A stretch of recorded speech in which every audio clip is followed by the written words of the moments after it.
All right. Well, we got a little mess here. We're kind of falling apart. Well, good afternoon, everybody, or good morning if you're on the West Coast. I'm around just before 1 o'clock. So if you're on the West Coast, you're probably just before noon. If you're East Coast, you're probably a couple hours into the afternoon.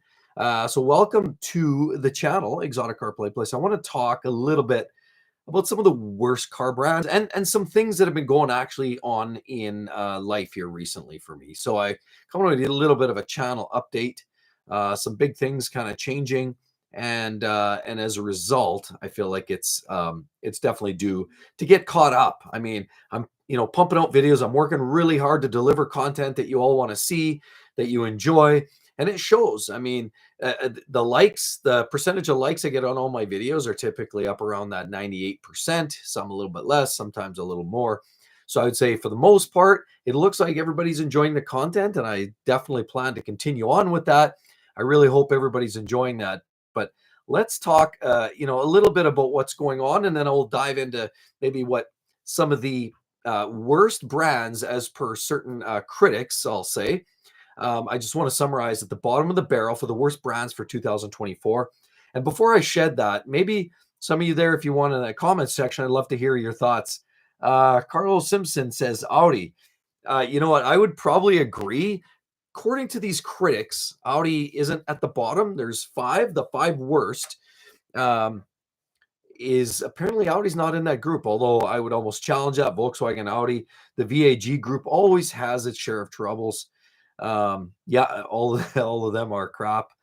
Yeah, I would say there's definitely they have their share. What kind of cracks me up is, I've known people that they go out and they buy this, 7 or 8 year old, 10-year-old Audi. It's got the A4, four-cylinder turbo, and they think, hey, look at this, it's all nice and creamy. The interior, it's great. The car's only got 64,000 miles on it. This is great. And then after knowing these people for a while, they drive the Audi and then they realize, oh, why am I putting in a liter every week of oil? I wonder why that's happening. So, I mean, a word of caution for people driving Audis and Volkswagens. A lot of those engines, the TFSI and all these other engines, I mean, they're hit and miss. The V6s are a little better, and certainly when you move into the world of the twin turbo V8s, we know it's a different story because that's now Porsche derived, Lamborghini, Audi. It's all kind of cohort there. So, but it's their base 2-liter engines that are always a little bit more problematic. Guitars and synths. Good afternoon. Fiat and Range Rover at bottom still, and Jaguar as well too. Well, yeah, we'll get to that, and definitely I want to. Let me just see here. I'll grab my list, and I would say if you're throwing Land Rover or Range Rover in there, that's actually number 33. So it's second from the bottom. Second from the bottom. The Range Rovers, you're bang on there. Fiat is yeah, it's not a great brand, but it's, believe it or not, it's not in the bottom five. We know it's further down the list. Same with Maserati and the Fiats and the Italian cars, Alfa Romeos. They typically get a lot of crap. They are fun to drive, but reliability isn't really their game. But yeah, Range Rovers. I mean, we know what's going on there. We know a Range Rover had to change their game up a little bit. They were rocking the old supercharged V8s. Then they had to go and reach out to BMW, say, hey, can we borrow that 4.4 off you for a while? So yeah, I mean, there's clearly some desperation at play there. Probably also they're at a point where they're at the end of the road for a drivetrain. They just thought, what, let's borrow something that's known, tried and true. Even if it's not the most reliable, at least we know what we've got. It's sort of, they worked out some of the bugs at BMW land. Bobby De Niro X. Hey man, caught you live for once. Well, welcome there, for sure, Bobby De Niro X. That's great, and you're right. I don't do this regularly enough. I'm trying to balance between this channel and the other channels. Of course, this one and Easy Car Buying. So Easy Car Buying is more focused really on the car market. What's going on? What the worst buys, the best buys? What's going on with some of these brands? Some of the big news. Dollars, incentives, and it's really more about the financial side of the game. Whereas Exotic Car Play Place is really more focused on the technicalities. So yeah, this is it's great to see you. Welcome. Range Rover scandal. I'm in the UK is huge. Oh yeah, I bet. Well, I wonder maybe if you want to share a little bit more on that. But the Range Rover scandal, we know they've definitely had their share of ups and downs. The old Range Rover, Land Rover products in general haven't really stood to the test of time. But yeah, not a solid product. They're beautiful to drive, but not the greatest vehicle per se. So Carlos Simpson says new Range Rovers uses BMW, so fuel economy is better than previous in Jag and less issues. I would say you're probably right. That N63, we know BMW derived that 4.4 twin turbo V8, and it had its share of problems, oil burning. It would melt down the heads and plastics and wiring and gaskets and timing chains and battery draw. And I mean that I'm just going down a list of items that are typical, the most problematic pieces of that early generation N63. But they've fixed a lot of that. They've put better shielding, better fueling, better bottom end. And over time, after 2 or 3 innovations, they finally got an engine that's a lot more durable. And so, it's definitely, it's good to see that, they're reaching into BMW's tickle trunk there to get something that's maybe a little bit more durable. So anyway, what do we got here? Bobby De Niro X, the insurance companies are refusing instant. They are stolen a lot. As a huge problem here. They're unreliable, but the support network is okay here compared to the rest of the world. Yeah, I mean, if it's more of a local manufacturer, it's always going to work out a little bit better that way. Jose, what is your experience on Lexus NX 350h? What is my experience? Not a ton of experience, I will be honest. What I did recently drive a couple of those NX models, and I really like them, including the hybrid. I drove 350, which was the non-hybrid version, which is the turbo 4-cylinder, and then the 350h, I believe, was the 2.5 liter naturally aspirated 4 that comes with the hybrid sort of buttoned up to that. And it's great performance, like in a straight line. I guess what I'll say, my takeaway from the NX was I loved it. And I think for a daily driver to get in and go, kids in the back, go to work, running errands, it's going to be a workhorse. And the hybrid's going to help you a little bit with some of that economy, especially if you do a lot of city driving. But performance, it actually is brisk. I mean, when you put your foot right into it and you get into it, I know in the turbo version, there's some lag there. And definitely the hybrid has a little bit more of that immediate punch, even though the base engine's based on that 200 horsepower 4-cylinder. It's a little bit more of a dog in its natural form. But of course, when it's coupled up to the hybrid, it's actually quite peppy. So would I buy one? Absolutely. I was actually looking at buying one. I was actually looking at going with the plug-in hybrid version, the 450. I believe it's the 450. 450, yeah. Where you can actually just full-on plug in. And I was looking at those, but they're hard to come by and they're getting quite pricey. I mean, a significant amount of money to get into them, but I would buy any of them. And I think, personally, the NX is the nicest, the sweet spot for Lexus SUVs. I'm not a big fan of the latest RX redesign. The TX is a beast. It's a big, very long and large SUV. So the NX feels like it's hitting the right spot. The UX is a little small. It feels a little bit more like a little subcompact wagon. So I think the NX, you're onto something, and I think it's a great vehicle. My experience, what I've seen, again, the hybrid, Toyota does that the best. And then, of course, they put CVT with that, which isn't great, but they do their own CVT, which is that strong first gear, makes it a lot more durable. And, of course, the naturally aspirated 4-cylinder means you've got the recipe for pure success there. So I think it's a great vehicle. And so, what else do we have here? Lexus NX is amazing. You betcha. 100%. I agree.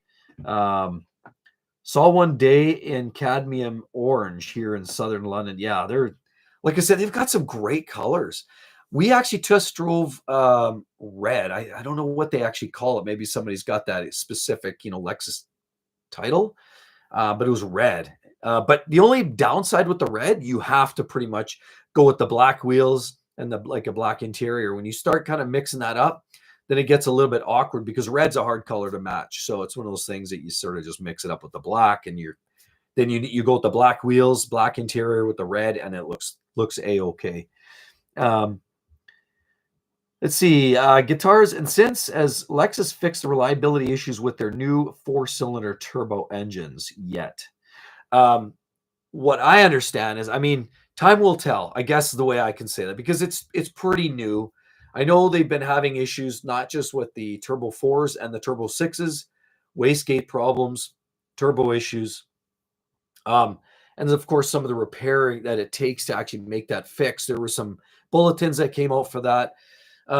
There are some other issues. I know in some of their other vehicles on the Toyota side using those drivetrains and these new platforms, they had other issues and recalls with wheels falling off and brakes and hubs and other kind of challenges there too.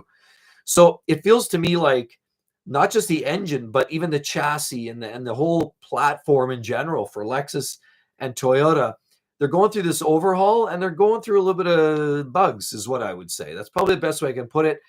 But I guess what I would say with these new platforms, the 2.4 and then the 3.3.5 or 3.4 turbo V6s, you're probably going to wind up with something that's solid. It's like any manufacturer, and you never necessarily buy the first year, even first couple of years. I have full confidence that Toyota will figure this out and move on, and that'll be a thing in the past. And we've seen them have oil burning engines for a couple of years. They figure it out, they move on. So they're not usually the ones that are straggling along. So I wouldn't be too worried about it, but I wouldn't necessarily buy the first year either. New cars are way too expensive. Yeah, I would totally agree with that. Um, like I've been shopping, and this is part of the news. So I want to share with you because part of the news is, you know, I've been building this channels for some time, quite some time. For a lot of you OGs and a lot of original followers to the channel, you'll know I've been doing this for quite some time. Probably I started my channel in 2015. I really didn't start pushing videos till probably late 16 into 17. And I really started figuring out, yeah, this is what I want to do. But I also had a full-time job. And so I want to kind of throw that out there. Since then, in very recent news, the job waved bye-bye. There's a decision. It was fairly mutual, and it was adios, amigos. So essentially, the job went away, and now I'm focused entirely on the business, and certainly I want to bring out content consistent and improve on the quality time and time again.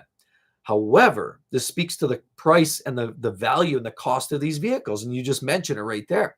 The cost of these new vehicles is extraordinarily high. I mean, I shared on the other channel, Easy Car Buying. And if you're ever over there visiting, I mean, please do give it a look, get a subscribe. I mean, I'm just trying to build that channel up. It is building quite good momentum, and the channels are getting a lot of hits, or the views are, and the videos are. But I do talk about a lot about the prices, the costs, and vehicles like the big three. We talk about the chicken tax protects the Ford, the GM, as well as Stellantis. The Jeep, Ram, Dodge products, where they almost don't have this foreign investment or this foreign competition. So it's almost like a monopoly. So the quality isn't necessarily held to a higher standard, in my personal opinion, and that's my experience. However, the prices keep going up like the quality's there.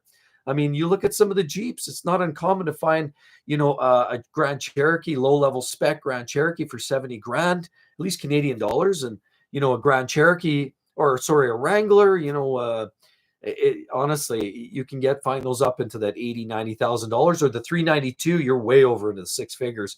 So prices have literally gone bananas. There's no doubt about it. And quite frankly, it's time to hopefully the industry as a whole kind of takes a pause here and says, you know what, it's time. Yeah, I think people, their backs, they're broken. People need a break. So yeah, 100%. First time I've seen a live. This is great. Yeah, thanks. Appreciate that for sure. And yeah, I mean, it's great to have, honestly, the viewers here. This is the best to do these engagements. This is really what it's about, to have these open dialogues. I'm just trying to keep up. So pardon me here. I'm trying to keep up with all the view or the comments here. We have Private Salty Cracker, still loving our 2024 Camry Hybrid Nightshade. Absolutely beautiful car. 2025 Camry looks awesome. So is the 2025 TRD going to have a 6-cylinder.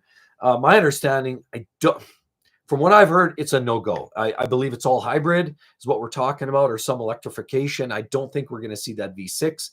That might be a thing of the past. Time will tell. Let's wait and see on that one. It's unless somebody knows a little bit differently.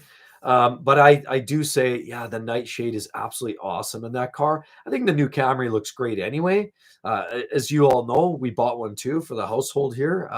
My daughter drives that one, and so she got the 2.5 with hers base SE all-wheel drive. It's not quite base, but it's a great looking unit, and it's nice. It has all the amenities, so great job for sure. And if you get the V6 with those and the nightshade, it's an absolutely awesome car. Um, let's just see here. What else do we have? All my BMW awful experience now with Audi, and so far impressed and treating me good. Yeah. So I guess I'd be kind of curious to the type of BMWs you're driving. I know I've certainly had my share, and I still drive BMWs. We still have our E60 M5. I'm watching the values of those just slowly creep up. Um, Even though they're not that reliable and there's a lot of storylines about them. But the reality is, I mean, with this, by 2032, we're expecting 60% of the vehicles on the street to be electric. And by 35, these mandates, I personally don't think it's a happening, but they're saying that anyway. So as you see more electric vehicles on the roads, you're going to see less of these old classic high revving, screaming, these amazing cars with internal combustion engines. I mean, yeah. So I think it has nowhere to go but up. But that's just my thoughts on that. Let's see. What do we got here? In fact, guitars and synths, you're so right. In fact, my 2006 M3 would be 100,000 now. Yeah, absolutely. Like they've come out of nowhere. They bottomed out, and I think what I'm seeing with that market is cars that are generally well kept, kind of original, not too much mods, not too beat up. They're commanding that dollar. I mean, there's still cars that you're going to find way down in price points. You'll find those anywhere. The M3s, the M5s, any of those you're going to find for cheap. But there's a reason for it. And those are the ones you probably want to skip on, because you're probably going to end up throwing tens of thousands of dollars rebuilding engines and rod bearings and SMGs and differentials and all those other components and modules, because those are a very complex time in that generation. The E90 and the E60 generations of the M3 and the M5s, they're absolutely very, very expensive, and lots of electronics going on there. But unfortunately, not the modern modular type electronics. It's more individual components. It's quite a handful. What do I think of so John Penta says, what do you think of the Mercedes A series? Thank you. Love your videos. Appreciate that. The A series it's great. I think it's the A series. Any of the smaller vehicles, I look at the CLAs and the A series and the GLAs and the CLAs, and the A series, of course, being a little bit even tighter and smaller. I think they're all great.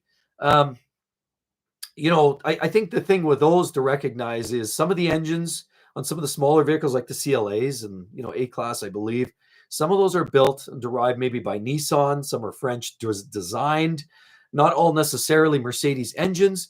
But with that said, sometimes there's lower cost options for replacement parts. And quite frankly, I mean, they fit the bill. They're a cost point car, so you don't have to pay $140,000. You get into a Benz, has the same key fob, it has a lot of the same amenities, and it's a nice car, and it's great. Like all of them are great. And honestly, I mean, we have a C-Class. We looked at the CLA. My wife actually preferred the GLA, which is lower than the C-Class. The only thing with that was it was a little rougher ride, and I think you'll find that in the A-Class, and the CLAs and the GLAs are a little bit more rigid and slightly less reformed or refined. That's what you're going to notice the most, is a little less refinement, a little rougher ride. The engine might be a little bit buzzier, but generally speaking, it's a great car. I mean, that versus what? A Nissan? I mean, I don't know. I 100%. I'd say, yeah, look into it for sure. So what do we have? Sorry, and we have many more comments here, so just bear with me. What do you think about the N55 engine? So Mohammed says, what do you think about the N55 engine? I've definitely spoken about that one quite a bit in the channel, a lot actually. The N55. I know a lot of people that still rock an N55s in late model 3 Series cars or X3s. I would say it's a significant step from the N54. N54, they say, with the forged parts, and the bottom end is a lot more robust and it's a lot more tunable. I had one, and the tunable, and you start, I had the JB4 tune on it, and you activate, and all of a sudden check engine light, and next thing you know, I got coolant puking out the front, and I got oil leaks, and then I had to do a water pump and a thermostat. Then I had boost leaks. I had to pull the intake apart and put new seals in the runners. I mean, it was a never-ending barrage of failures, and that was 60,000 miles on my car, and it was super clean. Now the N55 has fixed a lot of that. It's still not out of the woods. They still have some of the classical issues. You're still going to have some of the same oil leak issues. You're still going to have some of the coolant issues. It's still rocking an electric water pump. It's still going to have a lot of the same issues, but some of the tuning was a little better. There was some improvements in overall. So I would say it was definitely an incremental step in the right direction. And an N55 is definitely going to do you a lot better than an N54 could ever dream. There's also less components, one turbo instead of two. 2-for-1 isn't always better. So yeah, it's a marginal improvement. I would say if you want to get one, make sure you do all those checks, cooling system updates, maintenance, and make sure it's all in good shape, because it could end up being a lot of money or a lot of time under the hood fixing stuff yourself. So definitely worth looking at. If you can afford, I would strongly recommend going right up to the B58. Also not perfect, but they have a mechanical water pump, simpler to fix, a little bit lower cost, better bottom end, modular heat encapsulation, means less of the temperature swings, means just more durability. You're less susceptible to the high and low temperatures, expansion of joints and gaskets, and you're definitely going to have less problems overall. It's making great boost, great power with higher boost, and so the B58 is just a real rugged workhorse. So that's probably where I'd look if I could afford it. But if the N55 is in your budget, just make sure it's got good maintenance history, is what I'd say. So what do you think of the Alfa Romeo Stelvio? Beto Aguilera? I would say I like them. This is a very unpopular thing, and I've made videos about this. Why are used Alfa Romeos so cheap? It's quite simple. It's more, in my opinion, it's more reputation than anything else. I think these cars are more fun than their equivalent BMW, and they're definitely more fun than their equivalent Mercedes. And I didn't look at them close enough when we were shopping, quite frankly. I think the only downfall to me isn't so much the drivetrain, because you don't ever hear a lot of catastrophic failures, both transmission and engine. It's more nickel and dime. There's some electric issues. Yes, there's some glitches and gremlins. Might have to reset once in a while. A lot of it is more just battery drain issues, batteries that aren't used enough, so the cars don't get the charge. And of course, then that causes other faults and codes. We witnessed that ourselves in our C-Class Mercedes this year. Once you start rocking, even a battery that will start the car doesn't mean it has the voltage to properly, power all the components within the vehicle. So it's not uncommon to have a lot of these weird faults and lights and check engine lights and gremlins and lighting issues, or all these problems can actually evolve even with a battery that starts a car. So always got to keep a healthy battery. And that's one thing I experience. And these cars are no different. The big thing, though, I have with the brand is not so much the car itself, because I think they're awesome. I actually think they're great. The only problem is the dealer support. And not that the dealer support is bad. I think the people that I've met at the local dealers are amazing. I've met them. They're great people, honestly. And I will truly say that. They're super friendly. They're easy to deal with. They're very obliging. They're willing to show you around. There's no snootiness. And nothing but great things to say. And the local dealers that I've met, two of the dealers, they're all great people. The only problem is for people that aren't next to one of these local dealers. And say you're in a smaller center, it's going to be struggles to get that vehicle fixed. Servicing is going to be more challenging. Parts are going to be a little bit longer lead time, and it's going to be a harder car to own, I think, for the long term. I would say be a good DIYer if you're going to own one outside of warranty. Other than that, I think they're great. The 2.0, any of the Giulias, and actually, quite frankly, I love the Quad. Absolutely awesome car. So just wish it came in all-wheel drive. I know you can get the Stelvio Quadrifoglio, but I like the car. I like the Giulia Quad, and I wish you can get that all-wheel drive. Then you'd have a winner for me. Yeah, and then Guitars and Synths, if Alfa fixed their reliability issues and boosted dealer network, then they would be a great brand. Yeah, And I think that's kind of really what it is. I think that because the production numbers are a little lower, there's some of that inconsistency. John over here might have a perfect car that's been flawless for the last 140,000 kilometers. And Joe over here might have one that's been in the shop 6 times in the last 18 months. And there's inconsistencies there. And a lot of it is a lower volume builds. And of course, just sometimes it's luck of the draw with that car. So, what do you think of the BMW 430 versus the Mercedes C300? So that's by Gigi. So what do I think? It's funny you say that. It's a kind of a loaded question because what I'll say is the BMW at this time, as what we know today in this junction, the BMW is a more robust car. The body panels are more solid. The handles feel more robust. The interior seems to wear better. The overall, structurally, the 430 BMW feels much more sturdy than the Mercedes C300. I'm being honest. I've owned both. I've driven both. I've seen them both, and I've witnessed the fury of both. And so the late model 430 has the B48, also very reliable. That car, with, of course, the ZF 8-speed automatic transmission, is a literal workhorse. So the BMW's done a lot of great things. They've really improved their durability. So overall, reliability, and if you want the name, because depends on the kind of demographic, right? If you want that car that's a little more a little more hippity, if you will, the BMW, it's going to feel sportier, it's going to handle better, it's got more durability, and it's more robust. So I guess that's in a nutshell. However, the Mercedes to me just looks better. And so it's not always about the looks, but I really believe the C300 in coupe format, and when that grill's coming at you from the front, it is one of the best looking cars in the segment, bar none. And the technology is a little bit nicer in the Mercedes, 3D cameras and all those, widgets that they've got in there. And the interior just looks a little bit more dressed up. It looks a little more formal. It looks a little more dressed to impress. So if you're looking more for the cosmetic aspect of the car, if you want the car that looks the part, the Mercedes is the way to go. But if you want the car that's just probably going to be a little more robust, a little more consistent, and might be a little more fun to drive, yeah, the BMW is your game. So that's kind of how I take that. What else do we have? Here, Carlos Simpson.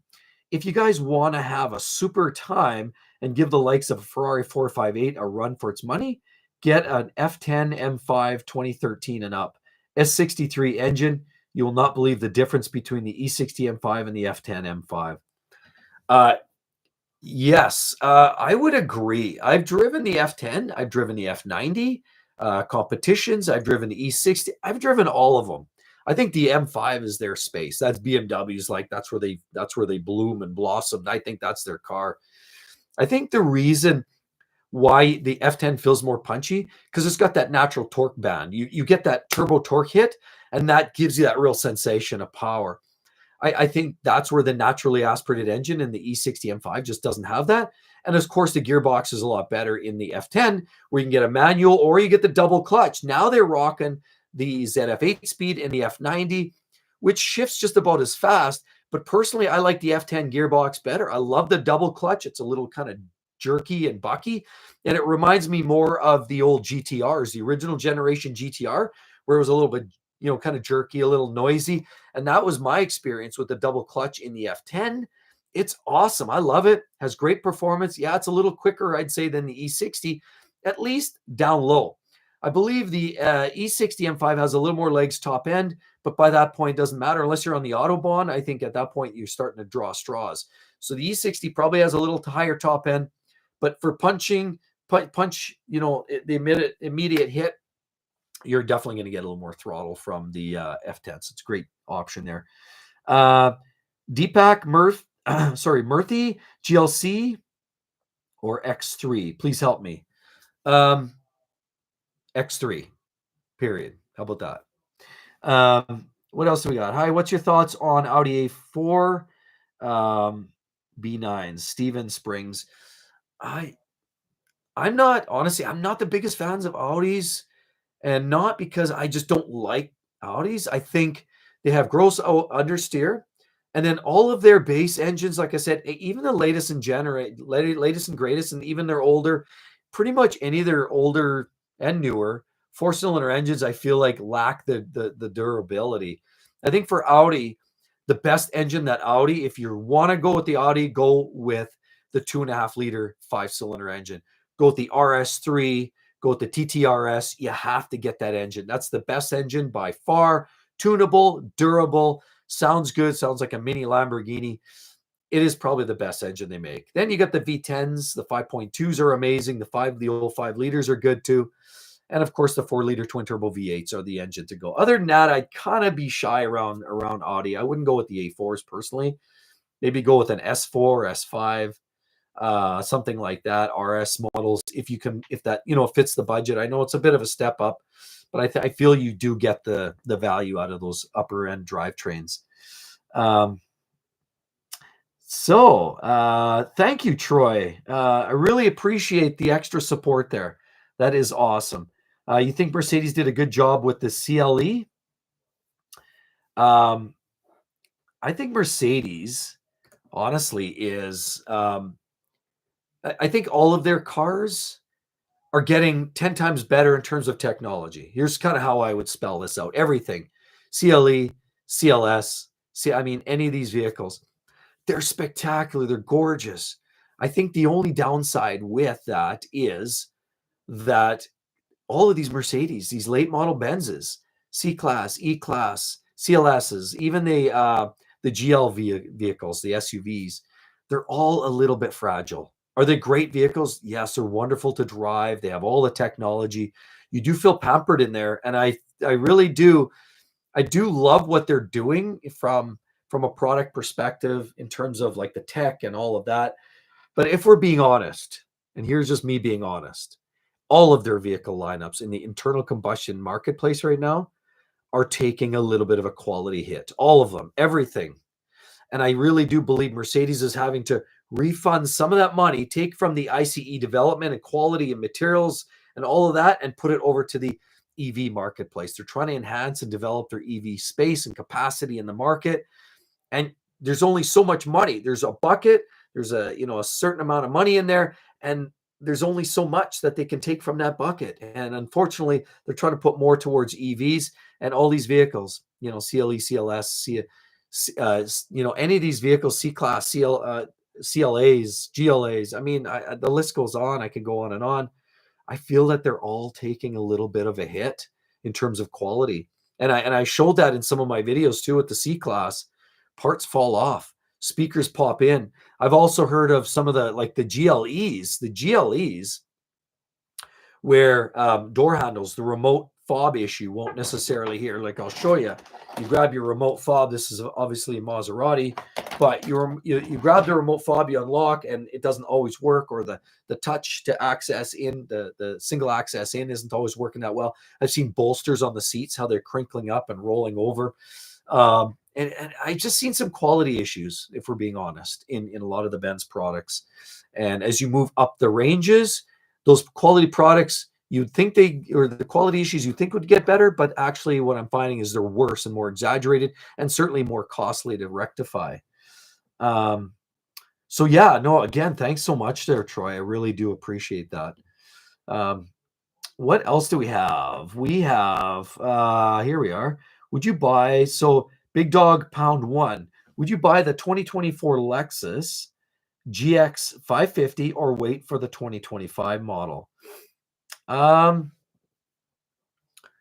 Yeah, that's a great question. Honestly, I'd probably stick with the older drivetrains. Go with the older ones, V8s. These twin turbos now, these new twin turbo V6s, I think are going to be a problem, if we're being honest, a little bit, at least for a while, for a few years until they figure some of that out. And then we always know that turbocharging is always one of those they're introducing problems. Extra heat under the engine compartment is going to create more problems. In the Lexus world, normally I'm about innovation. I want to move forward, but I'm also not that old redneck cowboy that says, no, I gotta, nothing like, they don't build them like they used to. Sorry, I do come from a farm, so I'll go there. But the reality is, I think in the Lexus world and Toyota, that's what they've actually taken pride with, is the fact that they don't innovate that frequently. And that is what has kept the reliability up. And now I think they're starting to struggle. I mean, look what happened with Honda. All of a sudden, CVTs, all of a sudden, 1.5 turbos, they're using little turbo engines. They're changing from, the V6s from the older years, Honda Accords and Civics. And now, well, Civic's not with the V6, but yeah, now they're finding some more problems. Honda's exposing more issues of durability. And I think Toyota, Lexus might be faced with a little bit of that, although I do believe they're far more durable than Hondas. I think there could be some challenges there. So Faisal Nazem, what are your thoughts on the BMW 440 B58? I'm thinking of buying one. Just want to know if they are reliable. As far as BMWs are concerned, 100%. That's as good as they get. And I've mentioned this in the videos before. The B58 is their best engine, bar none, hands down. It is mechanical, though. It's not fail-proof. You still get coolant leaks. I mean, they still use those plastic snap-together fittings, so you'll still have issues with that from time to time. Thermostats. The water pumps now are mechanical, less problematic. It has a piss hole there, so you can tell when it's leaking, and it's less costly to replace one, but it's still a problem. The big one, of course, is you could still have leaks from your oil filter housing. That has always been an issue with some of those straight sixes with BMW World, valve cover gaskets. Those are all things that you might still experience, but their overall reliability, from what I see, is a lot better. You're having better durability with the fuel systems. We don't have those piezo injectors we saw in the N55 or N54, sorry. It's just overall, it's a vastly better engine. So yes, I would say a pretty robust engine. If you're buying used, make sure you check your services. And as well, if you're buying brand new, yeah, you're good for at least 3 or 4 years without even having to think about it. But yeah, if you want to keep it a long-term, 10 years, who knows? Time will tell. It's still fairly baby engine yet. Okay, let's see what else we have. Jackie, Love is life. Sorry, love your honesty, and I appreciate that.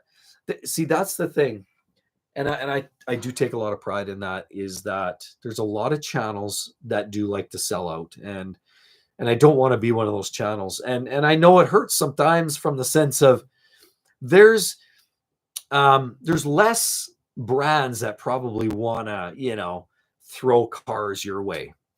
That's okay. I'll work with brands. I'm all about that. But I think the challenges are that in doing that, you're sort of selling your soul. And I really do believe that there's enough, journalists out there to tell you how good this new car is, how good this new SUV is. They're all great. Some of the big magazines we know of all, we all know and love. And it's good to get that information up front to get the specs and understand what it's like. We all want that perspective. But a lot of times we also like a perspective of what's that vehicle going to be like in 5 years? Nobody ever talks about that, but I do. And that's where I want to be brutally honest. So I think there's huge value in people buying cars that want to last, especially cars are so expensive now. You want it to last. So I'm here to try to give some direction and focus on what really matters. Cost of repairs, depreciation, reliability, durability, things like that matter to people. So let's see what else we have here. Bishop TK Grant, would you buy a 2019 LC500 2019 LC500 Lexus, of course, with the 5-liter V8, 472 horsepower. Absolutely love that car. I've mentioned this before when I bought my F-Type, and I know a lot of you guys love the F-Types, a lot of you hate F-Types. That's okay. Different strokes for different folks. I knew what I was getting into when I bought the car, but it was so amazing when I drove it that I just needed to have it.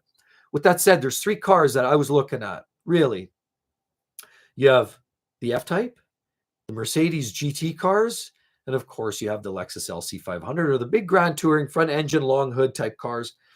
If we're being honest, the Lexus is the next in line, and we're splitting hairs. I love the LC500. I think that the technology is wonderful. I believe you buy this car, you have a car that looks exotic, but you don't have the reliability issues that you're going to have with some of the other cars like a Mercedes or even the Jag, does have some durability problems. Even though, knocking on wood, it's been pretty good. What can I say? It's been pretty good. But the LC500, I would definitely buy 100%. Deepak Murthy, yeah, excellent information, and thanks for your expertise. I really appreciate that. Thanks again, and thanks for commenting for sure.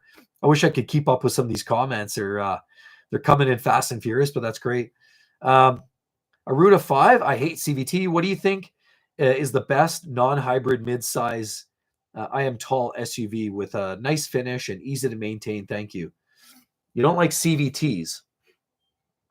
What do you think of the best non-hybrid mid-size SUV? Oh, there's so many great ones out there. Non-hybrid and not CVTs, obviously. So you're looking for something. Again, it depends what your risk tolerance is. If your risk tolerance is a little higher, I would honestly, here's what I would drive for an SUV. I was even looking at one. I would look at the BMW X340i or even the M version, X3M. Spectacular performance with the M, one of the fastest accelerating SUVs on the market. It's not quite mid-size. It's kind of on the smallish to mid-size. Want something bigger, the X5 with the 40 series. Don't go with the V8. That's my personal opinion. It's going to cost you a little more maintenance and potential reliability challenges with that N63. So I think BMW, and I'm not pitching BMW. Like everybody knows that I've sort of crossed a certain path with them, and I've had some issues that have come and gone. But I'm easy to recognize that they make some great vehicles. I would probably look in that space because you get the torque converter transmission, 8-speed ZF. You get that turbo straight six, and there's definitely nothing CVT or odd there about that particular vehicle, and it's fun to drive. That's where I would go. Rick LP, a lot of YouTubers are bought and paid for. Bingo. I would so love to give you that list right now. And trust me, there's a couple Canadian ones specifically. They sound like robots, but I'm not going to go there. Maybe you guys have some idea who that is. I don't want to call them out. Hey, but if you feel like it, think about it. Just think for 1 second. Automotive type YouTubers that are Canadian, that are robot sounding. I'd love to hear it in the comments. Actually, drop that down there. Let me know. What do we have here? Which Mercedes-Benz SUV is the best? Depends what you're looking for. The GLC, probably the best halfway house. That's based on the C-Class. What we have, we know there's some durability issues. A little bit. They're a little fragile, but they're not all in. They're decent. They're a nice, good size vehicle, and they have all the amenities. The GLE is honestly spectacular. I love the GLE. GLS is a little big and bulky. GLE is awesome to look at. I love the new interface. I love the interior, the quilted stitch. The GLE is beautiful, but it's also ranked as one of the most unreliable SUVs. So take that with a grain. I think the GLE is the nicest Mercedes. And if you're not as worried about reliability and you're really more concerned about just driving the car maybe under a lease or a short-term ownership, the GLE is great. The GLC, if maybe a longer-term, lower cost of ownership costs, the GLC is your game. Jai Singh. No, I really appreciate that. Thanks there, Jai Singh. What's more reliable, better, Volkswagen Golf R versus Mercedes A35 AMG versus Audi S3? Well, first of all, what I'll say, Jai Singh, is basically the Golf R and the Audi S3 are basically the same. Same platform. You get a similar gearbox, the same turbo engine, and you're outputting similar performance. They've both been moderately tuned. But honestly, yeah, the Golf R and the Audi are effectively the same vehicle. So then it becomes more of a question of price point. Where do you want to be? Honestly, you could probably get the S3. It's funny, the Golf R all decked out can really be tapping on the back door of the Audi S3. But then the Audi S3, the shtick, the brand name, I'd probably be willing to go more. It depends, right? I mean, if you want to be under the radar, the Golf is the way to go. If you want to have that branding, you want that name, you want to feel like you're in something a wee bit more special, yeah, the S3 is a great option. Is the RS3 maybe in the cards for you? It's a little bit of a step up. That is truly one of the best performing cars. And as I mentioned, that turbo 5-cylinder engine, it's leagues above almost everything else. So if it fits the budget, I would say RS3 would beat all of those. The S3 and the Golf, take your pick. As far as the Mercedes A35 AMG, I'm going to go, honestly, I'm going to say the Audi's probably a more robust version. The DSG and some of the dual clutch gearbox action, there have been some problems with some miles. So with the Audis and the Volkswagens, stay on top, be very deliberate and diligent about the maintenance on that gearbox, but the engine's pretty stout. So as long as you know that you've got to take care of that gearbox with the Audi and the Volkswagen, I would say that's the probably more reliable option. The AMG is a little hot rod. It definitely looks like a hot hatch. I think from a looks perspective, the AMG is the car to go with. I like the looks of it better. I like the presence, the essence of the AMG. It definitely feels more hot rodder to me. And so it depends what you're going for, right? You want that little fire breathing hot rod, you go with the AMG. I think it's just, there's more of that fire breathing essence. But if you want reliability as something that's just a good, power plant, I'd probably go with the Audi S3, or even better, the RS3 if you can swing that. But it's a lot of money, I understand. So it's just kind of whatever seems to fit the bill. Okay, what else do we have? We have just scrolling on down. Elaine Price, thank you. I appreciate it very much. You betcha, 100%. And then, what's more practical out of the three? Jai Singh. So I would say very close. I mean, they're very, very close. I would say probably the S3, because in the sedan format, you've got the proper trunk. If you go with the Golf R, it's a hatch. The AMG is a hatch. I think in this case, Audi S3 is the more practical. And again, the RS3, again, an extension of that, just a hotter version. So those are going to be probably slightly more practical to go with the Audi S3. So yeah. What else? Do you like the new GR86? Deepak Murthy says, I absolutely love it. It's got a decent amount of power, 228 horsepower, I believe, or that was the older version. Yeah, it's probably been bumped up there a little bit. No sunroof, a manual gearbox.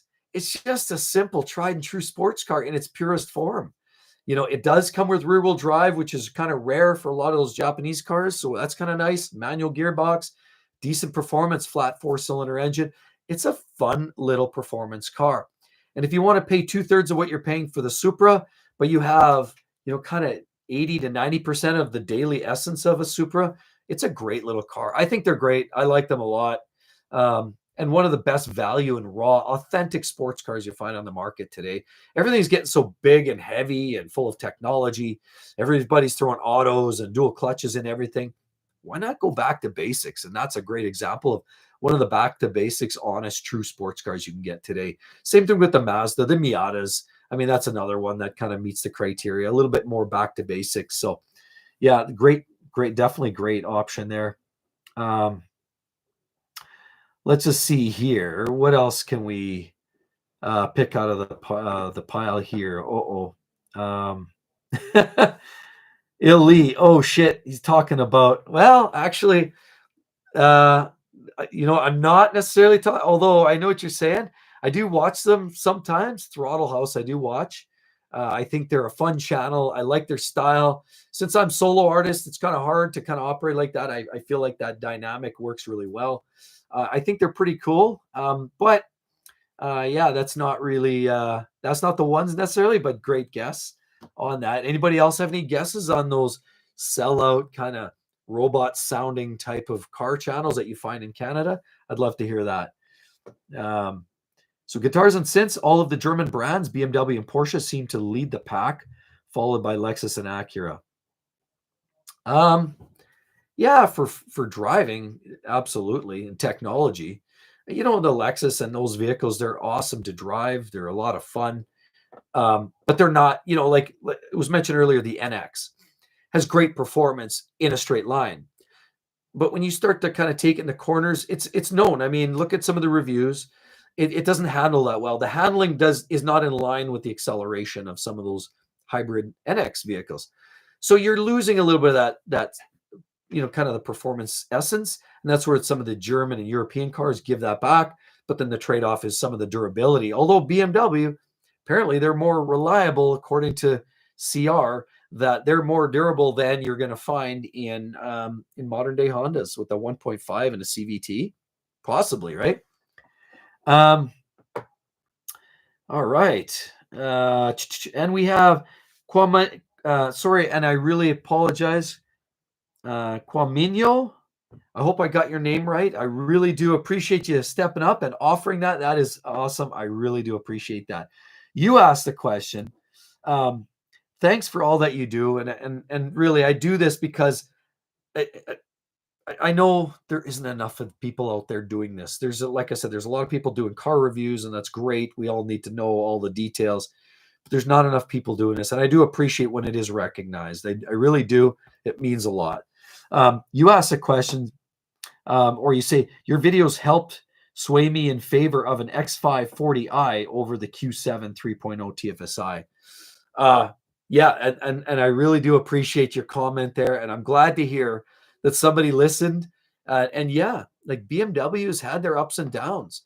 But I'll be the first to admit that 40i series, whether you put it in the X3, X4, X5, X6, X7, any of their cars, of course, in the SUVs or the cars, using that B58 engine is going to be one of the most reliable vehicles in the German stable these days. There's no secret. The B48 in of course, the four-cylinder, the B58 and the straight six turbo is one of their most reliable cars. So definitely, no, I do appreciate that comment and the support on that. I really do. And I hope you enjoy hundreds of thousands of miles of fun motoring with that vehicle, because I love the X3 platforms. I love the X5 platforms. I think they're beautiful vehicles to drive in any of that size and that capacity. So that is absolutely awesome. And the X5 is awesome. Bang on. We had the diesel, and I loved it until it wasn't great because the emission system starts breaking down on the diesel engines. And up until that point, I loved it. Every time, great driver, good performance. Okay, I see a funny one here. So Alonzo Hall, the All-Star Advisor, salute. And salute right back. Absolutely. Thanks for being super interactive with us too. I think this is the best way, right? I put out a video on a Saturday morning or a Wednesday morning, and you get to say your piece. And I appreciate it. I try to read every single comment that I can get my hands on. I really do. But it's hard. And then, you might get a response, and I really do. I read everything, but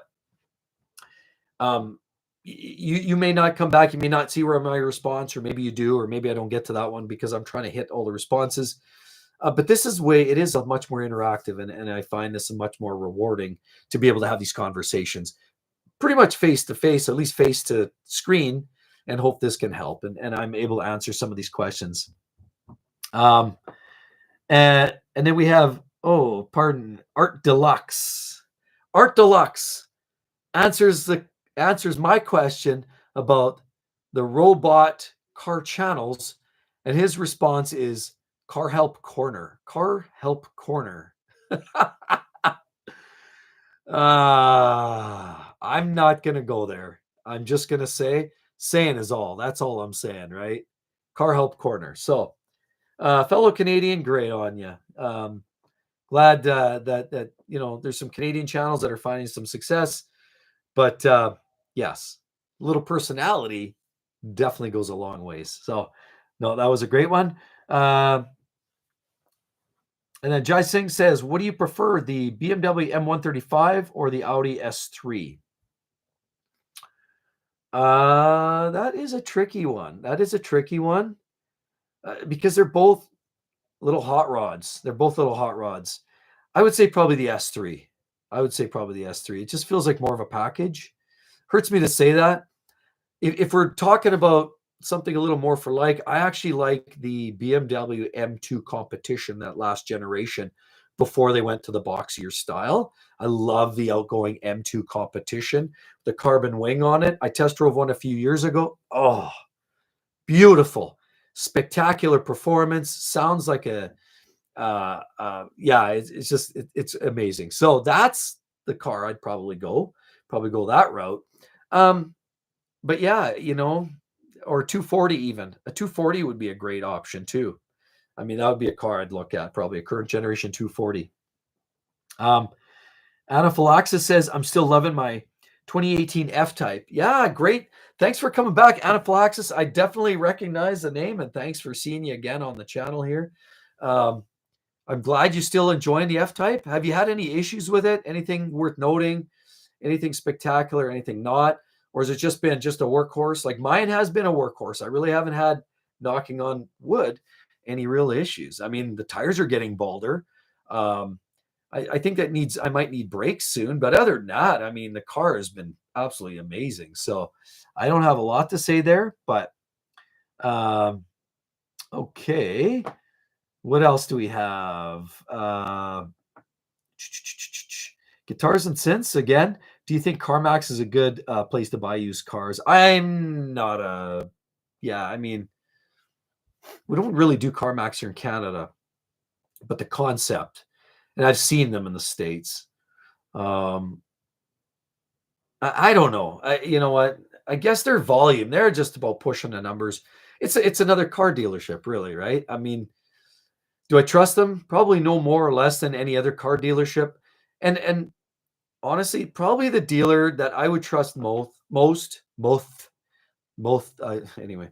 the car dealership I would probably trust most would be one that represents that brand. Like if I'm buying a Jaguar F-Type, I'm probably going to go to the Jag dealer. I'm probably not going to buy an F-Type that I see sitting on a Chevy lot.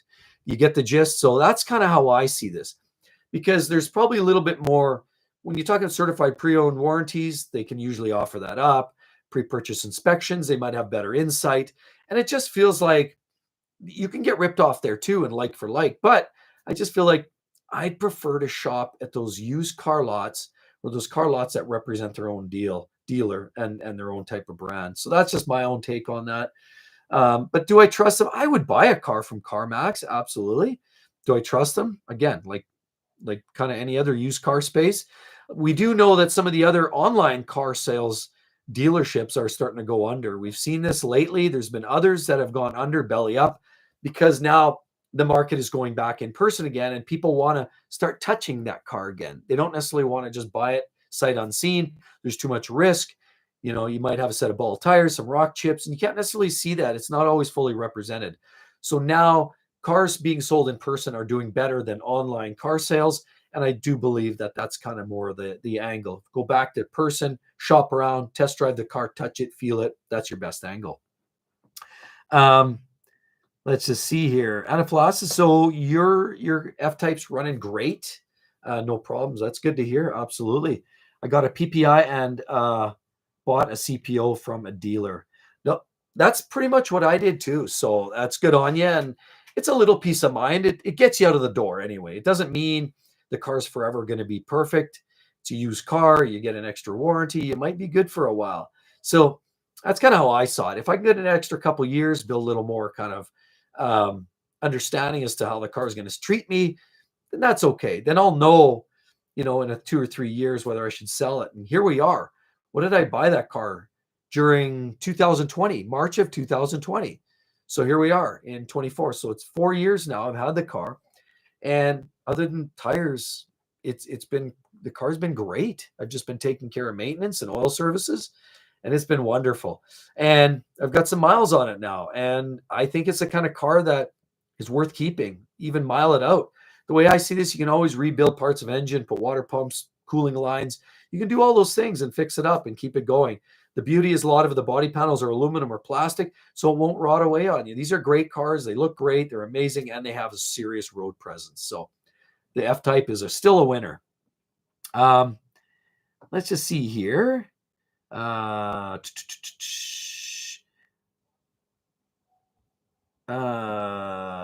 see. I'm just trying to find. So Mark okay. Levski.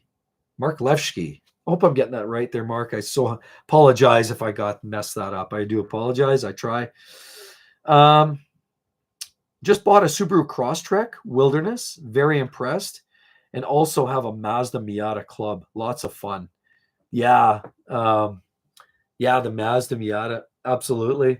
That's gonna be like absolutely, from what I can see, flawless. They're great cars. They're a lot of fun to drive, and the Mazda Miata MX-5s, amazing cars, absolutely great, glorious. And so, and then basically driving the Crosstrek. I've known a couple people now that just recently bought brand new ones, and they're also very satisfied with what they see. Subaru obviously doing a lot of better things. They've had some problems a bunch of years back. I talked about some of their Imprezas, their WRX and STIs, and their 2.5 liters and their turbos and Ringlands. But they're working out some of those bugs, and their CVTs are getting tighter, and the cars are getting better. They are getting better as they're improving on these new generations. They had some ups and downs with some of the CVTs. They had some ups and downs with some of the engines and oil burning, but these are better vehicles. And from what I've seen in this latest Crosstreks and some of these later generation vehicles, they get good recommendations. The people I know that own them also equally like them. So, no, that's good. I'd like to hear more as time goes on, if this continues to be reliable or if you're having any challenges with it. I'd love to hear more about that. But yeah, no, that's great. Let's see. Manoa R, any advice on owning a 2020 F82 M4? Not really. I mean, they're probably one of the best driving cars out there. Those engines, and all of those later generation M4s. So we're talking about the S55, or we're talking about the S58 now in the newest generation. Both of them are very robust, and actually, I'd say they're better than their lower end counterparts. Like the S58 is, I believe, at least as good as the B58, and as well the S55 is definitely better than the N55. So they're good engines. The gearboxes are good. Now they're using, of course, this latest generation. Now they're using with an automatic transmission, or you get the manual in certain setups. They're great vehicles. I think they're a lot of fun, and they're a lot of bang for buck. Not cheap vehicles, but they're a lot of fun. Would I own one? Absolutely. I think they're great. So if that's what floats your boat, I'd say definitely worth a look. From a durability performance standpoint, they're probably one of the more hardcore versions type performance cars out there, without going all into like a dedicated, like a Corvette or something more extreme. Not really more extreme, because they're probably faster, but yeah, I mean, it's a great car, definitely. Deepak Murthy, how reliable are Mazdas like this? CX50, CX30, the MX isn't. Yeah, I mean, they have that was it MX30, I believe, was that hybrid? No range, gone. Market's gone. But pretty much all of them are amazing. I've got friends with CX50s, CX. Which ones are there? I'm trying to think of all the different SUVs. They've got pretty much friends with just about every one of the different late model Mazdas, the Mazda 3s. And some of these friends have had multiple 3 or 4 Mazdas consecutively. Like they've had one and then bought the next and then the next. So they're clearly creating a product that is agreeable, it's reliable, and I like the drivetrains.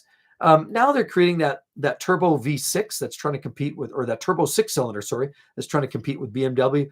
But even their smaller 4-cylinder, the 2.5-liter turbo 4s are durable. They're fast. They're peppy in the GT series vehicles, and even the naturally aspirated 2.5 liters are great. You can get a manual gearbox. They're fun, and they're actually reliable. So Mazda, I think they're more reliable than a Honda. They're one of the most reliable cars out there right now, if we're being honest. So good for Mazda for sure. What else we have? My brother owned a Mazda RX-8. So Faisal Nazim, nothing but unreliable issues. You're right, Faisal. 100% RX-8. That was a Sputnik. I had an RX-7. I had a friend who had the older RX-7. We had the older generation. I had an 88. Buddy had an 83 or an 82 or something like that. And those were okay, but it's always those damn apex seals let you down, right? And the RX-8 was even worse with that Renesas engine. Yeah, it was a problem. And so the apex seals wear, too much fueling, scoring, the seals go, then they can't build compression, then it doesn't start, and then it loses power if it does start. Then you have fueling and leaks, and it just, yeah, it was a problem, and it just sort of trickled. It just wasn't a very good engine. I mean, to find one with over 60 or 70,000 miles was a unicorn, because they most of them had their engines replaced or rebuilt by then, because they just didn't last. They weren't very, very robust. They were honestly quite flimsy. Cool looking cars. I left the suicide doors on them. I loved the look.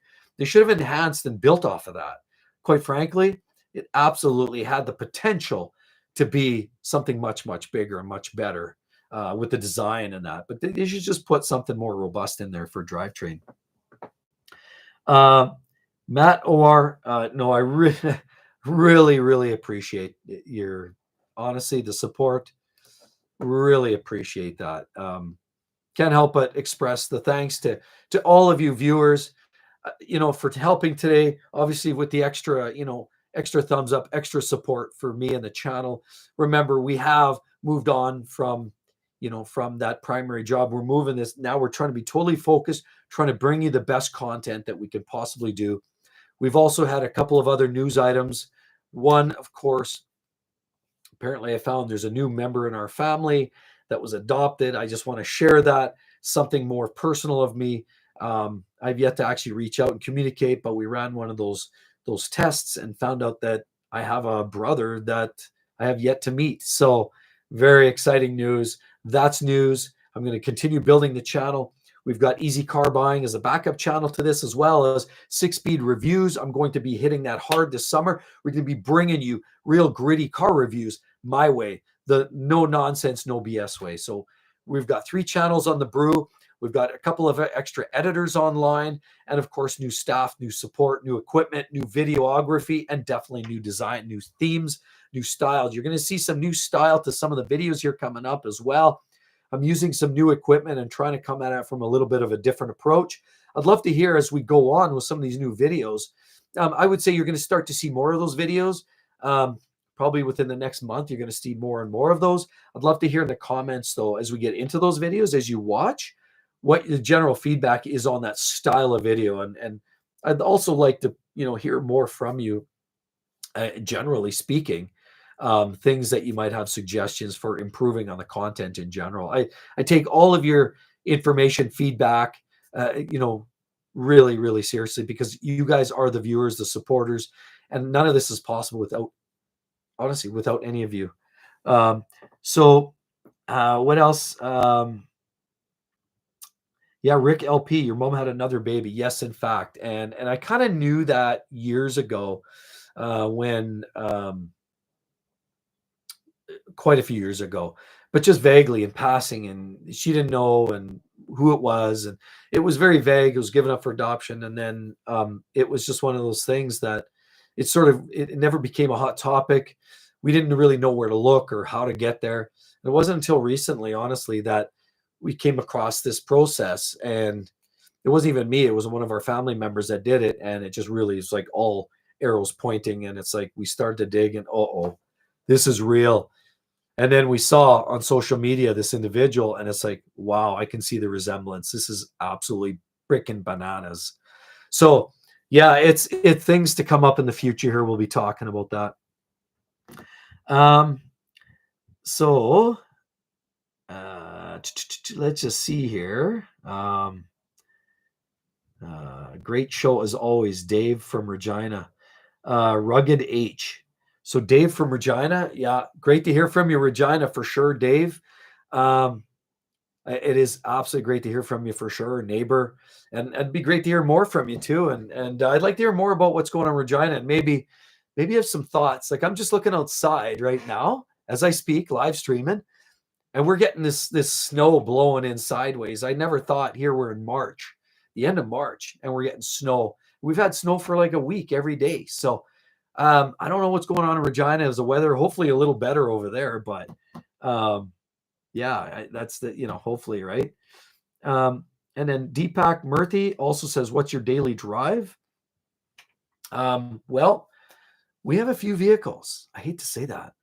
Now that I'm no longer gainfully employed by the man, I have a little more flexibility in what I kind of boot around in. But I have a few vehicles, and honestly, we have the Benz. We know the C300. My wife uses that. I use a Ram. I use a Dodge Ram. I've got a pickup truck, and I also rock the F-Type. So the F-Type gets out as much as I can, and the Ram is kind of daily slam duty.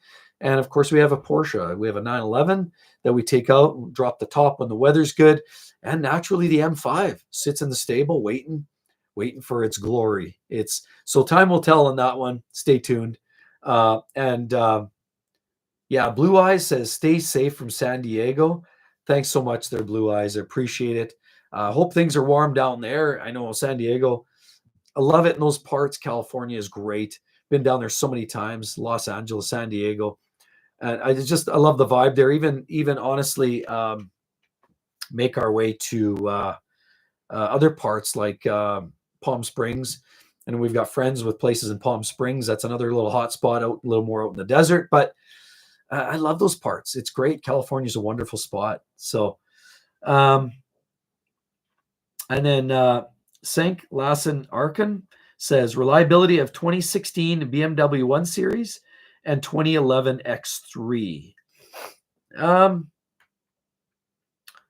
I would say probably the 1 Series.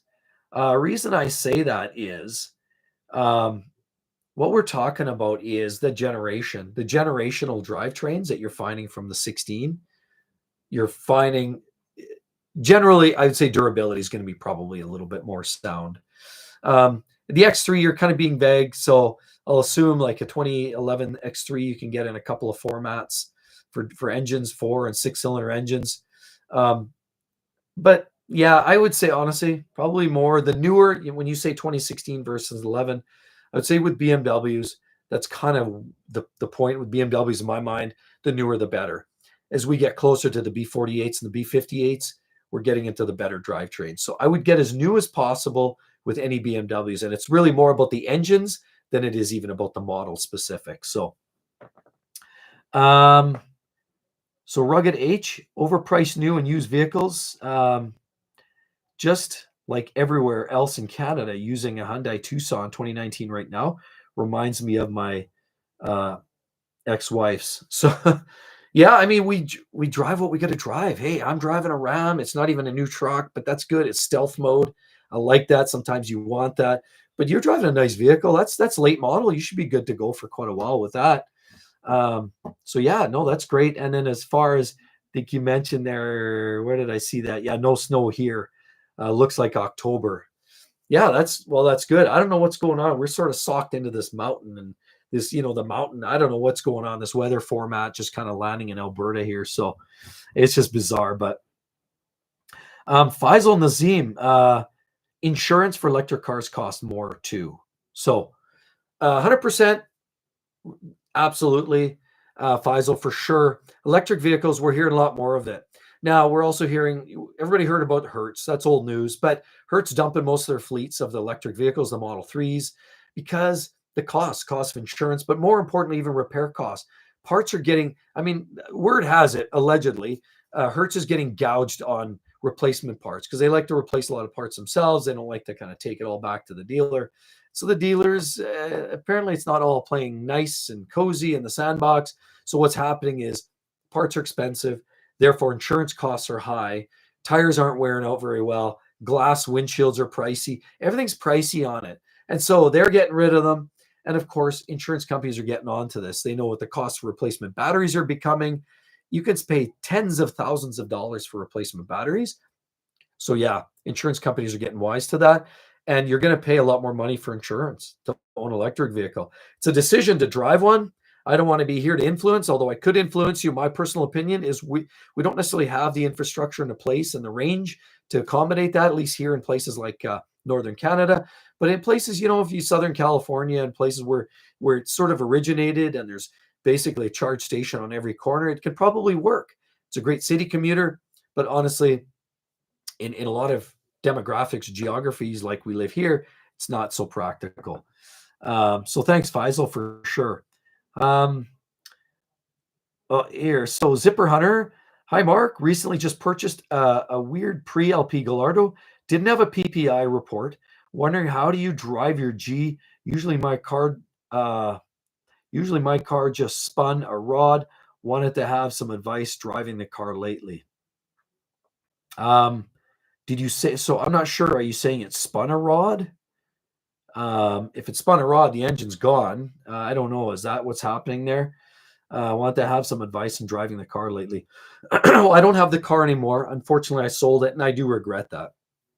But it's all, if you do stick around on the channel, this channel, as well as the other channels, you're going to see eventually, I have put a deposit on a significant car. But hey, we're working towards that. And unfortunately, the G is gone. It really is gone. Do your oil services. Don't over rev the crap out of it. But honestly, these cars are great. I love the G, and I think they're one of the most reliable exotics you can find. I still stand by it. And I think if you can get your hands on one, that's in, relatively good shape, low miles, it's a keeper. Do maintenance on it. Make sure you change all the fluids regularly. If you buy a used one, do all the fluids, the differential transmission fluid, oil fluid, do your coils. You get misfires, it can cause all kinds of other problems. Do a snap test on your clutch. Make sure you get good clutch wear. If not, you're going to expect to pay $12,000 to $15,000 for a new clutch job at the dealer. But get past that. It's an amazing car, one of the best exotics. Oh, Jai Singh, I really do appreciate it. Thank you so much for the support. Do you always advise selecting higher performance versions of cars for durability and reliability? Yeah, I usually do. I actually use, and I think it doesn't always work out that way. Just ask BMW, but honestly, I would say 8 times out of 10, the more durable, the more higher output versions are more reliable. And you're looking at, e.g., Volkswagen Golf 1.5 liter TSI versus the 2.0 GTI, 100%. Yeah.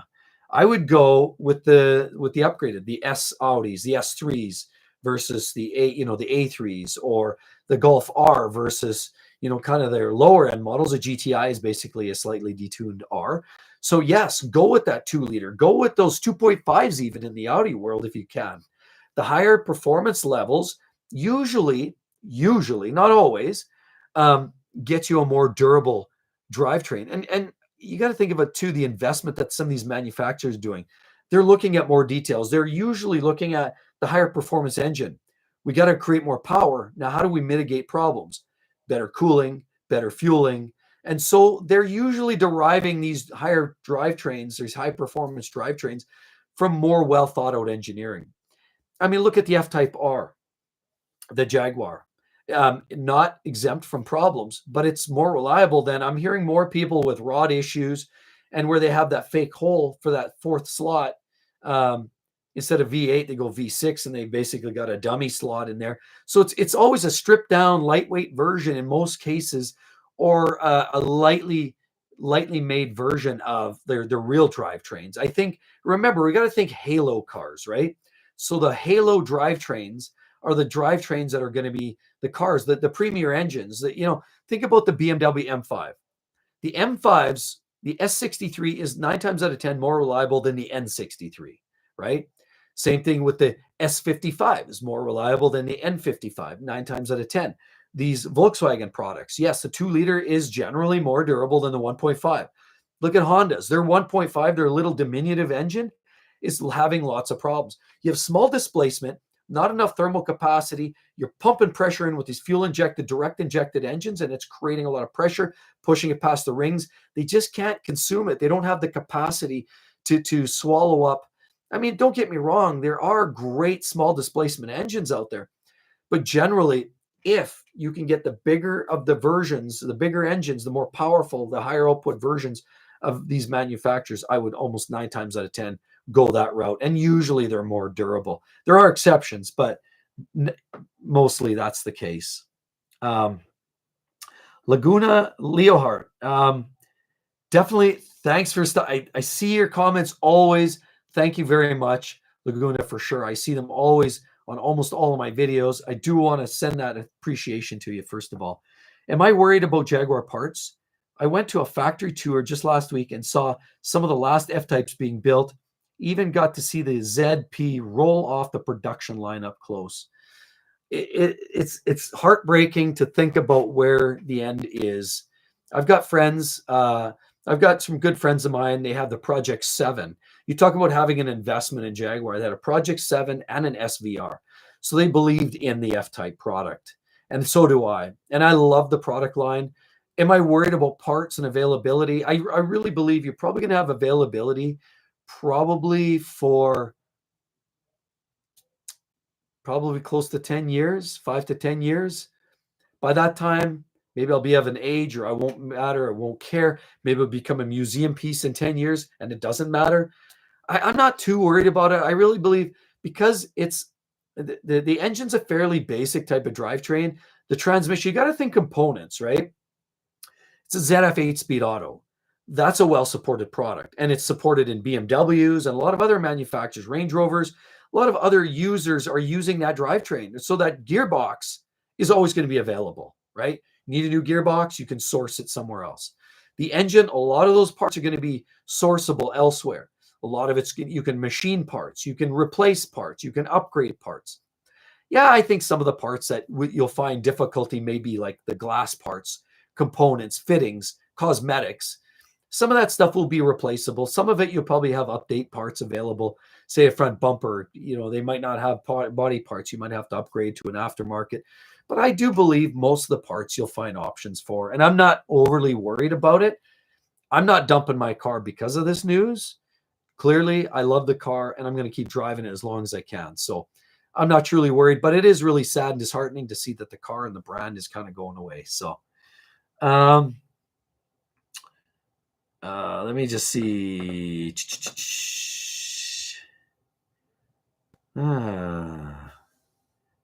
Subarus are reliable, right? So Mark Lefsky, says Subarus are reliable, right? I would say, like previously mentioned, some Subarus are reliable, some are quite reliable, and actually I've just created another video here today about 10 of the most reliable cars under 10 grand. So you definitely want to see that one. That's more of a desk talk. I didn't want to stand out in the snow. I want to get right to the point, give you the good news. So some of them are reliable, and so it really does. It really does matter, and a lot of it's the turbo 2.5s or the turbo 2s that there were some problems in certain generations, but generally the brand is pretty reliable. Yeah, for the most part. And then Laguna Leohart says, yep, much love. I'm planning to buy an F-Type in the next year. 100%, I would say. Again, I've got mine. I don't plan to unload it at this point. So we'll see. Time will tell, but I think they're great. And quite frankly, I don't plan to unload it anytime soon. So good luck. I'd love to hear what you end up buying. That'd be great. Let's just see here. And then we have Jason Kilmer asking, hi, Mark, is it worth draining my savings and trading my ES350 to upgrade to an LC500? I'd have to daily it. So Jason, what I'd say, it's a great car. It in itself won't be a problem. I'm never, I mean, when you say draining your account, that's all relative. But if it means to the point of being broke, no, I don't think any car is really worth that. I would say it doesn't have the all-wheel drive, it's rear-wheel drive. So depending where you live, if you need all-wheel drive or some level of that, you won't get it there. That'll be a problem. You're going to have the higher or lower profile tires. So the tires aren't going to be good for crappier weather. Like if you're really deluge, rainy conditions, snowy, wintry weather, absolutely not really great. Yes, you can retrofit those wheels, but if you see the side of the rims, they're huge. So yes, you can retrofit some probably aftermarket skins and rims, but you could daily drive it. But yeah, it's a lot of money to throw at a daily. With that said, I mean, I'd be okay in doing that. But like I said, it's got to fit, whether the conditions can tolerate that. And again, depending where you live, really, and not to the point where you want to have to live in the car. When you say drain your savings, maybe it just means you're just, dumping a bunch of cash, but we all got to live, right? We all got to survive. So it's all relative, but is it worth it to own? Absolutely. And definitely a nice upgrade from what you're driving. But again, it's got to fit the bill and it's got to definitely fit your budget. So,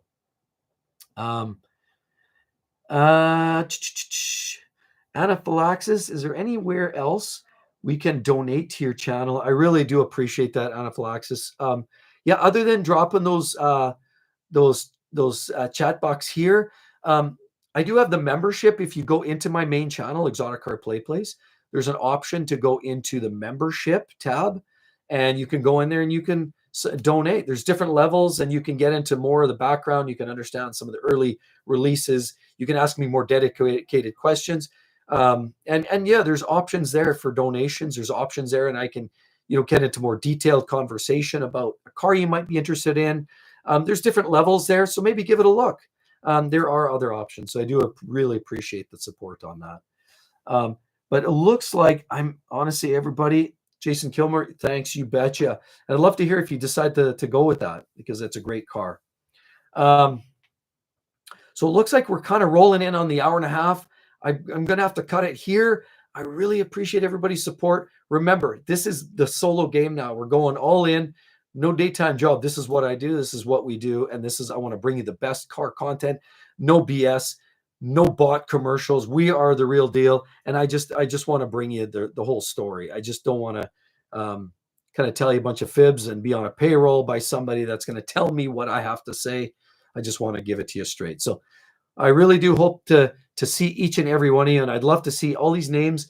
If you get a chance to drop into all my videos, I mean, it'd be great to see these names again and see each and every one of you out there. I really, really do appreciate that. So thanks again, everybody, so much. And we'll see you all real soon. Thanks again. Bye-bye.